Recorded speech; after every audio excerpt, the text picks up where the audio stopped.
तो दोस्त good evening और welcome to my channel board exam by Kundan sir. और sorry, board exam by Kundan sir नहीं, केकेजी क्लासेस। क्योंकि देखो होता क्या है, कंफ्यूजन कभी कभी पढ़ाते दो चैनल है। ठीक है ना, एक पर क्लास 10th का क्लास चलता है, एक पर क्लास 12th चलता है। ठीक है ना। और क्लास 10th वाला जब पढ़ाते रहते हैं तो उसमें board exam by Kundan sir channel है, और केकेजी क्लासेस पर क्लास 12th का होता है। ठीक है। इसलिए कभी कभी भूल भी जाते हैं क्या पढ़ाना है। ठीक है, तो आज का जो लेक्चर है क्लास 12 के आपको फिजिक्स है, जिसका नाम है नाभिक, न्यूक्लियस। ठीक है ना। और यह चैप्टर नंबर 13 है क्लास 12 के फिजिक्स का। और एक केकेजी क्लासेस पर डेली मेरे दोस्त क्लास चलता है, शाम को 7 से 8 और 8 से 9, दो लाइव क्लासेस चलते हैं डेली बेसिस पे। ठीक है ना। तो आज जो आपको फिजिक्स का जो क्लास चलने वाला चैप्टर नंबर 13 का, जिसका इंपॉर्टेंट क्वेश्चन आंसर लेके आ चुके हैं, यह कह सकते वन शॉट के रूप में लेके आ सकते हैं। क्योंकि ये इस चैप्टर से जितना क्वेश्चन इस चैप्टर में पढ़ना है, टोटल क्वेश्चन इस लेक्चर में लेके आए हैं। ठीक है ना मेरे दोस्त। तो फटाफट एक बार शेयर कर देना अपने दोस्तों, अपने साथियों के साथ, और एक बार चैनल को जरूर सब्सक्राइब कर लीजिएगा। चलो लेक्चर को शुरू करते हैं। उससे पहले आप पीडीएफ नोट्स लेना चाहते हैं, नंबर दिख रहा है, कंटेक्ट जरूर कीजिएगा। तो सबसे पहला क्वेश्चन इस चैप्टर में आता है नाभिक क्या। भाई सबसे पहला पढ़ना ही नाभिक है, तो नाभिक है क्या भाई, चलो इसको जानते हैं। देखो नाभिक सिंपल है, किसी परमाणु का संपूर्ण धनावेश एवं द्रव्यमान एक छोटे से भाग में केंद्र पर केंद्रित रहता है, जिसे हम परमाणु का नाभिक कहते हैं। मेरे दोस्त इससे पहले भी हम आपको पढ़ा चुके हैं रदरफोर्ड का परमाणु मॉडल, उसमें भी इस चीज का जिक्र किया जाता है। ठीक है ना। तो याद रखना, किसी परमाणु का संपूर्ण धनावेश और द्रव्यमान परमाणु के एक छोटे से भाग में केंद्र पर केंद्रित रहता है। छोटे से भाग में परमाणु के केंद्र पर केंद्रित रहता है, जिसे नाभिक कहा जाता है। मैंने ये जस्ट बताया कि परमाणु के संपूर्ण द्रव्यमान एवं धनावेश, परमाणु के संपूर्ण धनावेश या द्रव्यमान या द्रव्यमान एवं धनावेश परमाणु के केंद्र पर एक छोटे से भाग में केंद्र पर केंद्रित रहता है, जिसे परमाणु का नाभिक कहा जाता है। ठीक है ना। परमाणु के नाभिक में बेसिकली दो होते हैं, एक धनावेशित कण प्रोटॉन और ऋणावेशित कण न्यूट्रॉन पाया जाता है। तो याद रखना, जो नाभिक होते हैं परमाणु, पहले लोग कहा था परमाणु सबसे छोटा भाग है, सबसे छोटी कण है, लेकिन उससे भी छोटा बेसिकली नाभिक होता है। सिंपल है, परमाणु के एक छोटे से भाग में परमाणु के धनावेश एवं द्रव्यमान परमाणु के एक छोटे से केंद्र पर धनावेश एवं क्या क्या धनावेश एवं द्रव्यमान केंद्रित रहता है, जिसे नाभिक कहा जाता है। सिंपल है, तो परमाणु के संपूर्ण द्रव्यमान एवं धनावेश एक छोटे से भाग में केंद्र पर केंद्रित रहता है, जिसे परमाणु का नाभिक कहा जाता है। परमाणु के नाभिक में धनावेशित कण प्रोटॉन और ऋणावेशित कण इलेक्ट्रॉन उपस्थित होता है, जिसे नाभिक कहा जाता है। डिफिनेशन बहुत क्लियर है। अगला क्वेश्चन देख सकते हो। अगला क्वेश्चन इसमें क्या है, समस्थानिक क्या है। देखो समस्थानिक की बात करें, तत्वों की वैसे परमाणु तत्वों की वैसे परमाणु जिसकी परमाणु संख्या समान तथा द्रव्यमान संख्या अलग अलग होता है, समस्थानिक कहलाता है। बहुत ईजी है। समस्थानिक में दोस्त तत्वों की वैसे परमाणु जिसमें परमाणु संख्या समान होती है, परमाणु संख्या समान होती है लेकिन द्रव्यमान संख्या अलग अलग होती है। परमाणु संख्या समान इक्वल होती है लेकिन द्रव्यमान संख्या अलग अलग होती है, तो उससे हम लोग बोलते हैं समस्थानिक या समस्थानिक, यानी कि परमाणु संख्या समान, द्रव्यमान संख्या अलग। सिंपल है, तत्वों की वैसे परमाणु जिसकी परमाणु संख्या समान तथा वहां पे द्रव्यमान होता है अलग अलग होता है, समस्थानिक कहलाता है। बहुत ईजी है। अगला क्वेश्चन देख सकते हो मेरे दोस्त, तो फटाफट एक बार चैनल को सब्सक्राइब कर लेना, क्योंकि आपको मैं बता दूं कि इतना इजी डिफिनेशन कहीं नहीं मिलने वाला मेरे दोस्त। सबका नोट्स रेडी है, इंपोर्टेंट क्वेश्चन आंसर का नंबर दिख रहा है, कंटेक्ट जरूर कीजिएगा। अगला क्वेश्चन है समभारिक। देखो समस्थानिक और समभारिक, भार मतलब होता है वजन, यानी कि इसमें द्रव्यमान संख्या समान होगा लेकिन परमाणु संख्या अलग अलग होगा, क्योंकि समभारिक बात कर रहा है। देखो तत्वों के वैसे परमाणु जिसका द्रव्यमान संख्या समान हो लेकिन परमाणु संख्या अलग अलग हो, जिसके द्रव्यमान संख्या समान हो लेकिन तथा परमाणु संख्या भिन्न भिन्न हो, समभारिक कहलाता है। देखो समस्थानिक समभारिक में कोई दिक्कत नहीं है। समभारिक समभार, समान भार होना चाहिए, भार मतलब द्रव्यमान। ठीक है, तो याद रखना, वैसे तत्व या तत्वों के वैसे परमाणु जिसमें द्रव्यमान संख्या समान हो, परमाणु संख्या अलग अलग हो, तब इसे हम लोग कहते हैं समभारिक। और समस्थानिक मतलब होता है जिसमें तत्वों के वैसे परमाणु जिसमें परमाणु संख्या समान हो, द्रव्यमान संख्या अलग अलग हो, उसे समस्थानिक कहते हैं। और ये संभारिक बहुत ईजी है, द्रव्यमान संख्या बराबर, भार बराबर, लेकिन परमाणु संख्या अलग अलग।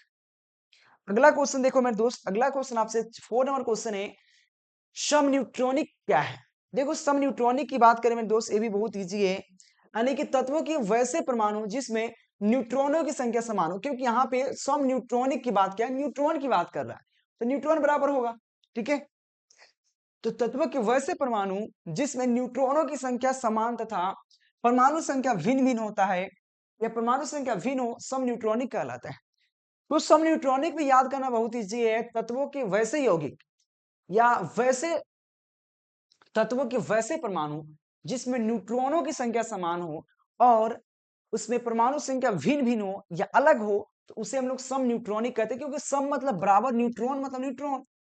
ठीक है ना, तो सम न्यूट्रॉनिक यानी कि वैसे परमाणु जिसमें न्यूट्रॉनों की संख्या समान हो और परमाणु संख्या भिन्न हो, उसे सम न्यूट्रॉनिक कहते हैं। समभारिक क्या है? भार। समभार यानी कि द्रव्यमान संख्या बराबर परमाणु संख्या अलग।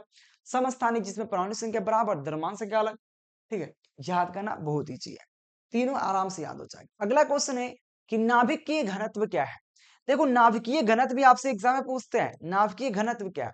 तो नाभिक के एकांक आयतन पर द्रव्यमान को ही नाभिक के एकांक आयतन पर, तो नाभिक के एकांक आयतन पर एकांक आयतन का द्रव्यमान को ही नाभिकीय घनत्व कहते हैं। जैसे कि देखो नाभिक क्या है, नाभिक मैंने जस्ट बताया, नाभिक बताया परमाणु के संपूर्ण द्रव्यमान एवं धनावेश, संपूर्ण द्रव्यमान एवं धनावेश परमाणु के एक छोटे से भाग में केंद्र पर केंद्रित रहता है।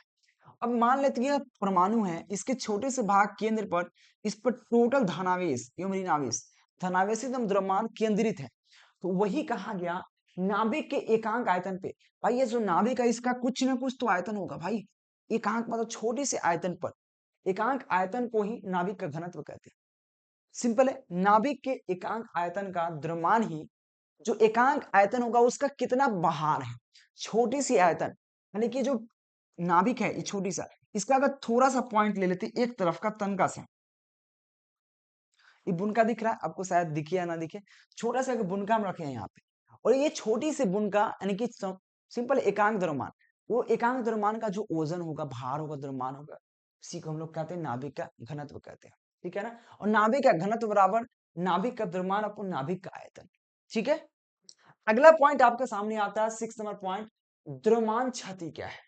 द्रव्यमान क्षति मतलब द्रव्यमान में हानि, क्षति मतलब हानि होता है। देखो नाभिक के घटक, नाभिक के घटक कणों के द्रव्यमान का योग तथा नाभिक के द्रव्यमान के बीच अंतर को द्रव्यमान क्षति कहा जाता है। मतलब समझिए द्रव्यमान क्षति की बात कर रहा है कि द्रव्यमान का क्षति कब होता है, हानि कब होता है। क्षति मतलब हानि होता है, लॉस। ठीक है ना, तो देखो यहाँ पे बात करें नाभिक के घटक कणों के, नाभिक के घटक कणों के द्रव्यमान का योग, जो नाभिक के घटक कण है उसके द्रव्यमान का जो भी योग होगा, योग तथा नाभिक के द्रव्यमान के, नाभिक के द्रव्यमान के बीच अंतर, नाभिक के घटक कणों के द्रव्यमान का योग और नाभिक के बीच, नाभिक के बीच द्रव्यमानों के अंतर को ही नाभिक क्षति कहा जाता है, द्रव्यमान क्षति कहा जाता है। इसके लिए फॉर्मूला डेल्टा एन बराबर M P Z plus M N into A plus को एटॉम नंबर और परमाणु का द्रव्यमान ए माइनस जेड होगा। इससे हम परमाणु क्षति, द्रव्यमान क्षति ज्ञात कर सकते हैं। द्रव्यमान क्षति को डेल्टा एम द्वारा दर्शाया जाता है। अगला क्वेश्चन आपसे सामने, देखो जो भी क्वेश्चन है साफ सुथरा क्वेश्चन है। नाभिकीय बंधन ऊर्जा क्या है? देखो नाभिकीय बंधन ऊर्जा की बात करें, भी बहुत इजी क्वेश्चन है, और याद रखना इतना इजी और इतना सटीक डिफिनेशन कहीं नहीं मिलने वाला। ठीक है ना, जो एक बार में आपको याद हो जाए, एक बार पढ़ोगे इसका पीडीएफ मिल जाएगा, नंबर नीचे दिख रहा है, कांटेक्ट कर लीजिएगा। अगला क्वेश्चन है नाभिक को इसके अवयवी कणों के या नाभिक इसके अवयवी कणों में विघटित करने के लिए, विघटित करने के लिए जो ऊर्जा की आवश्यकता होती है उसे हम नाभिकीय ऊर्जा, नाभिकीय बंधन ऊर्जा कहते हैं। देखो सिंपल बात है, जैसे कि कोई चीज को हम लोग अगर तोड़ना पड़ता है तो उसको गर्म करना पड़ता है। आप देखोगे बहुत जगह मोबाइल बनवाने जाया जाता है, तो मोबाइल बनवाने जाएंगे तो मोबाइल खोलने से पहले उसको पहले गर्म करते हैं, गर्म करते हैं, गर्म करने से क्या होगा बेसिकली, वो बेसिकली थोड़ा सा छूट जाता है, उसका बंधन कमजोर हो जाता है और आराम से खुल जाता है। बहुत ऐसी चीज है जिसमें इसको गर्म करके उसको अलग कर सकते हैं। उसी प्रकार से नाभिक को विघटित करने के लिए, तोड़ने के लिए उसको गर्म करना पड़ता है। बहुत ऐसा चीज है जिसको आपको ऐसा तोड़ना आसान नहीं होता, उसको गर्म करोगे जल्दी टूट जाएगा। ठीक है, उसी प्रकार से कहा गया नाभिक के उसको अवयवी कणों को, जो भी नाभिक में अवयवी कण होते हैं, छोटे छोटे कण होते हैं, उसको तोड़ना, विघटित करने के लिए जो भी एनर्जी लगा, जो भी ऊर्जा लग रहा है उसमें, जो भी उसमें एनर्जी ऊर्जा लगेगा, उसी को नाभिकीय बंधन ऊर्जा कहते हैं। सिंपल है, नाभिक को उसके अवयवी कणों को विघटित करने के लिए जो ऊर्जा की आवश्यकता हुआ, जरूरत नहीं कि इतना ना ऊर्जा लगा दीजिए इसमें कि जलीय खराबे हो जाए, मतलब जितना आवश्यकता पड़े, जो ऊर्जा की आवश्यकता होती है उसे नाभिकीय ऊर्जा, नाभिकीय बंधन ऊर्जा कहते हैं, जिसे हम लोग यहाँ पे ईबी के द्वारा दर्शाया जाता है। ठीक है, एक बार शेयर कीजिएगा साथियों के साथ जल्दी।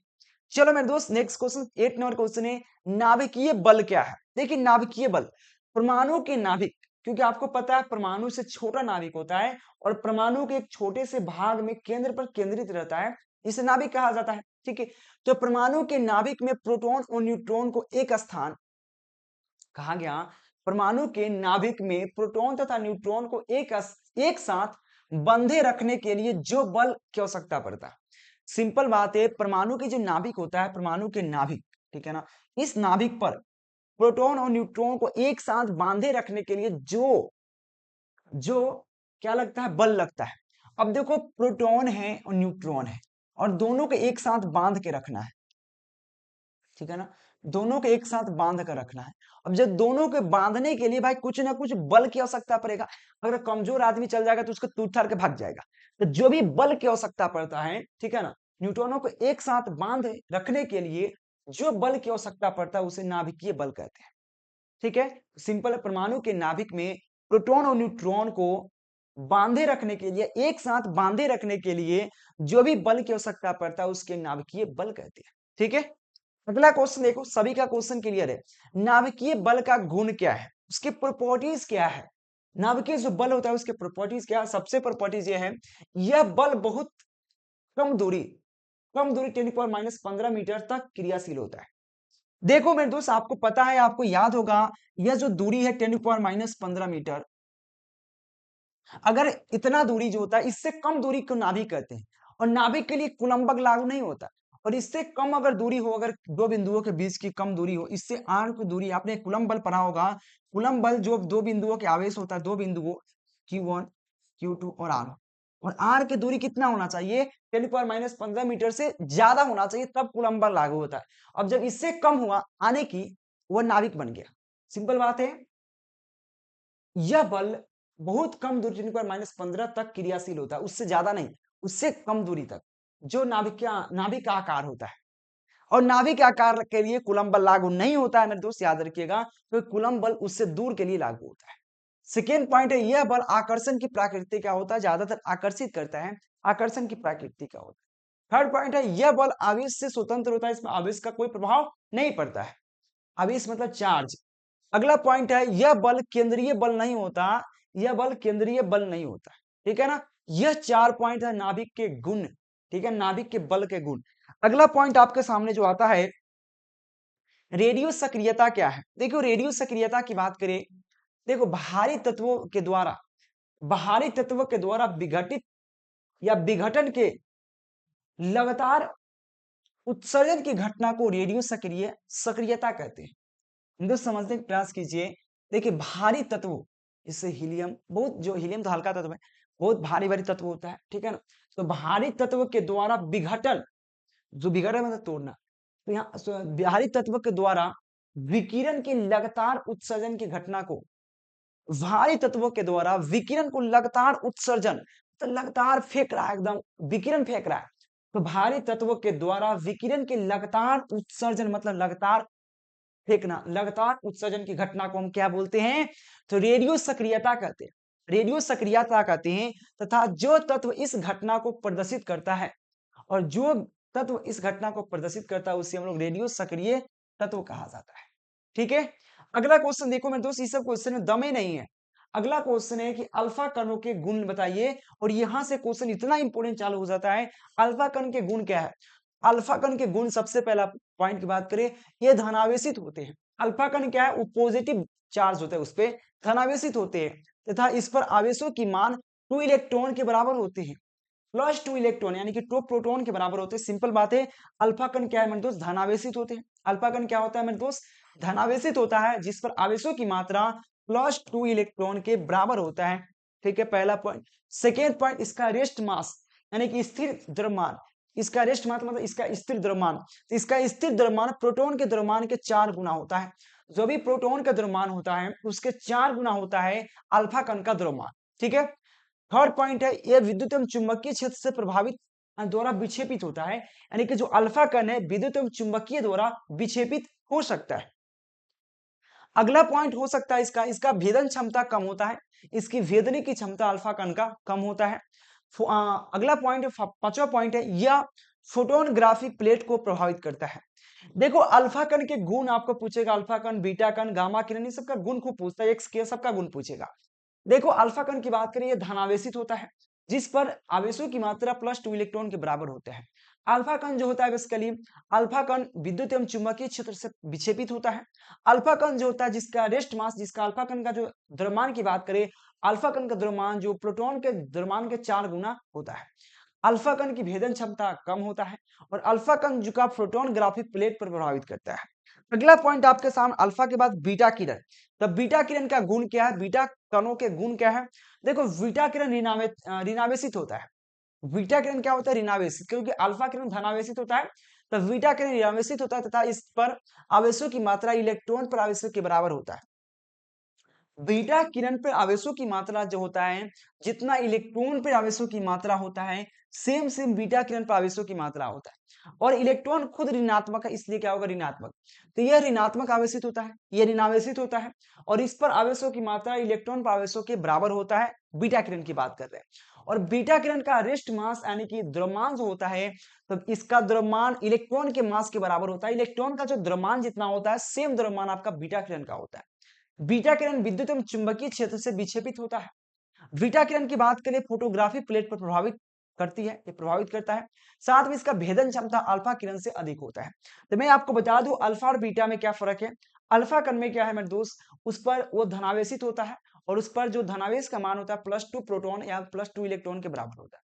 वह इसके लिए क्या होता है, उस अल्फा अल्फा कण जो होता है उसका रेस्ट मास जो होता है, वह द्रव्यमान रेस्ट मास यानी कि उसका द्रव्यमान जो होता है परमाणु के द्रव्यमान के 4 गुना होता है। साथ में उसका वह विद्युत एवं चुंबकीय क्षेत्र से विक्षेपित होता है। साथ में फोटोग्राफी प्लेट को प्रभावित करता है। साथ में बात कर ले, वह इसके लिए उसका भेदन क्षमता कम होता है। लेकिन बीटा किरण में थोड़ा सा उल्टा होता है, बीटा किरण ऋणावेशित होता है और उसका जो आवेशों की मात्रा इलेक्ट्रॉन के बराबर होता है। बीटा किरण का रेस्ट मास जो होता है इलेक्ट्रॉन के रेस्ट मास के बराबर होता है, इलेक्ट्रॉन के द्रव्यमान के बराबर होता है। बीटा किरण विद्युत एवं चुंबकीय क्षेत्र से प्रभावित होता है, यानी कि इसमें तो कोई फर्क नहीं पड़ा, दोनों बराबर है। साथ में बीटा किरण भी फोटोग्राफी प्लेट को प्रभावित करता है, ठीक है ना। साथ में बीटा किरण की बात, भेदन क्षमता अल्फा से अधिक होता है, अल्फा किरण से अधिक इसका भेदन क्षमता होता है।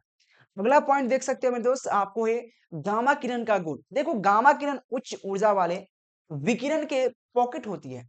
गामा किरण जो होती है उच्च ऊर्जा वाले विकिरण की पॉकेट होती है, जिसे फोटोन कहा जाता है, जिसे हम लोग फोटोन कहते हैं गामा किरण को। समझने का प्रयास कीजिएगा, यह उच्च ऊर्जा वाले विकिरण के पॉकेट होता है जिसे हम लोग फोटोन कहा जाता है, ठीक है ना। अगला पॉइंट है, इसका कोई आवेश नहीं होता। गामा किरण पे कोई आवेश नहीं होता, याद रखिएगा, ठीक है ना, क्योंकि फोटोन पर कोई आवेश नहीं होता, इसलिए गामा किरण पे कोई आवेश नहीं होता। थर्ड पॉइंट है, यह विद्युत एवं चुंबकीय क्षेत्र द्वारा विक्षेपित नहीं होता। भाई ये सबसे अलग है।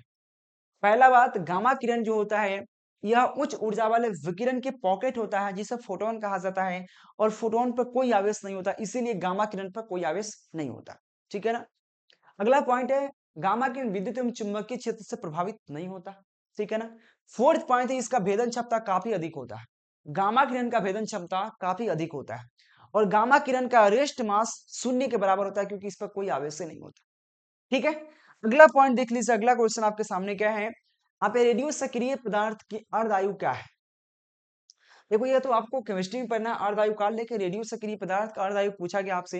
देखो जितने समय अंतराल में रेडियो सक्रिय पदार्थ के आधे परमाणु विघटित हो जाते हैं, आधे मतलब आधा, ठीक है ना, तो सीधा कहा जितने समय के अंतराल में रेडियो सक्रिय पदार्थ अपने आधे परमाणु, ठीक है ना, आधे परमाणु मतलब आधा, आधे परमाणु विघटित हो जाते हैं, जिसे रेडियो सक्रिय का अर्धायु काल कहा जाता है। और अर्धायु काल मतलब काल का वैल्यू होता है T1/2 बराबर 0.693 के।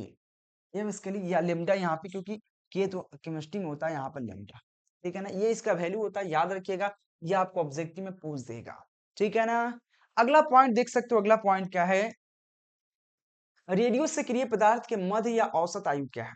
देखिए रेडियो सक्रिय पदार्थ की मध्य आयु की बात करें तो रेडियो सक्रिय पदार्थ के सभी परमाणु की कुल आयु तथा परमाणु की कुल संख्या के अनुपात को औसत आयु या मध्य आयु कहा जाता है। सिंपल कहा गया, रेडियो सक्रिय पदार्थ के सभी परमाणु, जो भी रेडियो सक्रिय पदार्थ है उसके सभी परमाणु की कुल आयु, जो भी जितना परमाणु है उसके कुल आयु तथा परमाणु के कुल संख्या, परमाणु के कुल आयु और कुल संख्या के अनुपात को औसत आयु या मध्य आयु कहा जाता है। तो मध्य आयु बराबर परमाणु की कुल संख्या बटा कुल, यहाँ पे परमाणु का कुल आयु बटा परमाणु का कुल संख्या। अगला पॉइंट देख सकते हैं मेरे दोस्त, नाभिकीय विघटन क्या है। नाभिकीय विघटन भी बहुत इजी है, एक बड़े परमाणु को हल्के नाभिक में टूटने की क्रिया को नाभिकीय विघटन कहते हैं। यानी कि एक जो बड़े परमाणु है उसको टूटने की क्रिया, बहुत सारे छोटे छोटे नाभिकों में टूटने की क्रिया को हम नाभिकीय विघटन कहते हैं।